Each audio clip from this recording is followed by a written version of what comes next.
एकदा मी पु ल देशपांडे यांच्याकडे काही एक निमित्ताने गेलो होतो. काम झाल्यावर मी निघण्याच्या बेतात होतो. तेवढ्यात सुनीताबाईंनी मला थांबवले व विचारले, तुम्हाला शाल दिली तर चालेल काय? मी एका पायावर हो म्हटले. पु ल व सुनीताबाई यांनी मला शाल द्यावी हा मला मोठा गौरव वाटला. ती शाल मी माझ्या खोलीतल्या सुटकेसमध्ये ठेवून दिली. वापरली मात्र कधीच नाही. पुढे वाईला विश्वकोशाचा अध्यक्ष म्हणून मी गेलो. तिथे नदीकाठच्या पाठशाळेच्या खोलीत मी राहत असे. खोलीच्या दक्षिणेकडील खिडक्या कृष्णा नदीच्या चिंचोळ्या प्रवाहावर होत्या.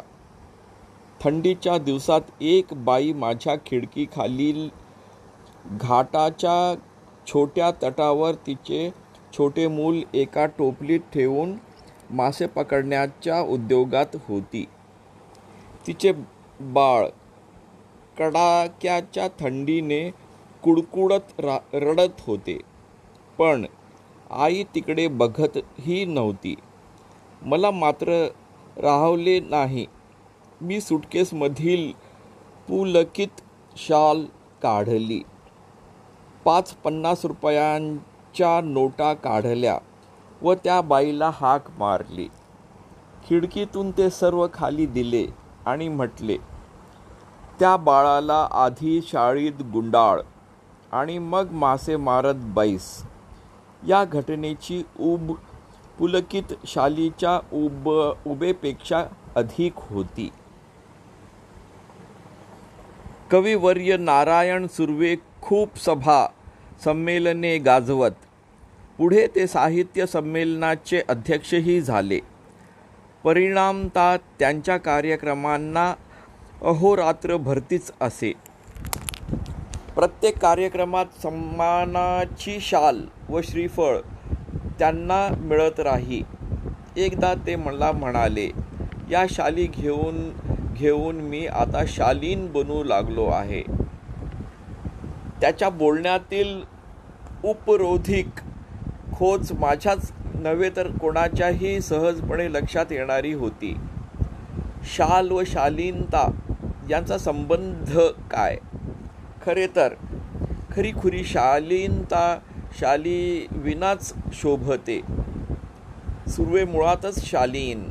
शालीनच्या वर्षावाखाली त्यांची शालीनता कधीच हरवली नाही, कधी क्षीणही झाली नाही. मी कविवर्यांना म्हटले, शालीमुळे शालीनता येत असेल तर मी कर्जबाजारी होईन, भिकेला लागेन, पण शेकडो शाली खरेदी करून सर्वांना एक एक शाल लगेच नेऊन देईन. यावर तो शालीन कवी मनापासून हसला. शालीमुळे शालीनता येते की जाते या प्रश्नाचे माझे उत्तर जात असेच आहे. सन्मान करण्याच्या रूपाने आपण खरे तर एक शालीन जग गमावून बसण्याचा धोकाच मोठा आहे. मी 2004 साली मराठी साहित्य संमेलनाचा बिनविरोध अध्यक्ष झालो. तत्कालीन 1-2 वर्षात माझ्यावर शालींचा वर्षाव झाला. एवढ्या शाली जमत गेल्या की माझ्या 8x6च्या खोलीत त्यांना ठेवणेच शक्य नव्हते. मग मी सगळ्याच शालींचे गाठोडे बांधून ते निकटवर्ती मित्राकडे ठेवले व त्या शाली वापरण्याचे वगैरे त्याला सर्वाधिकार दिले. बिचारा अतिप्रामाणिक. त्याच्याही छोट्या खोलीत त्याने ते सांभाळले. हळूहळू मी सगळ्या शाली वाटून टाकल्या गरीब श्रमिकांना. याच सुमारास मी शनिवार पेठेतील ओंकारेश्वर मंदिराच्या पुलावर बहुधा रोज संध्याकाळी जात असे. तेथील कट्ट्यावर बसणे मला आवडे.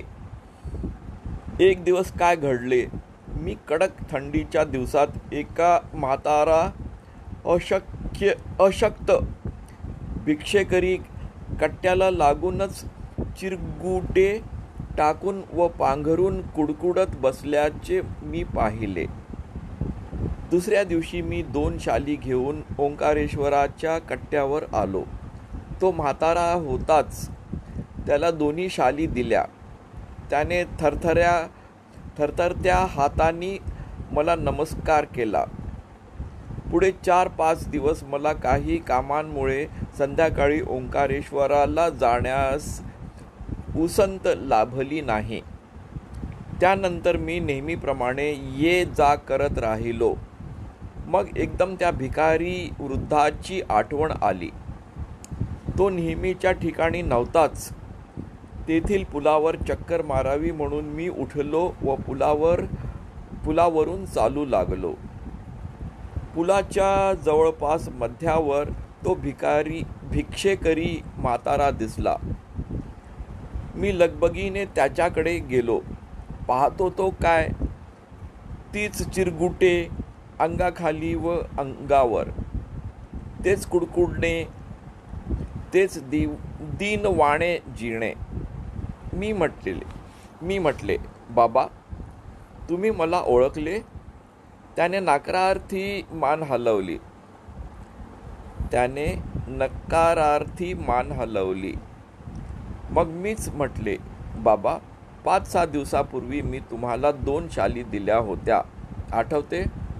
यावर म्हातारा खुल्ला व पुन्हा हात जोडून म्हणाला, हे भल्या माणसा, तू लई मोठा.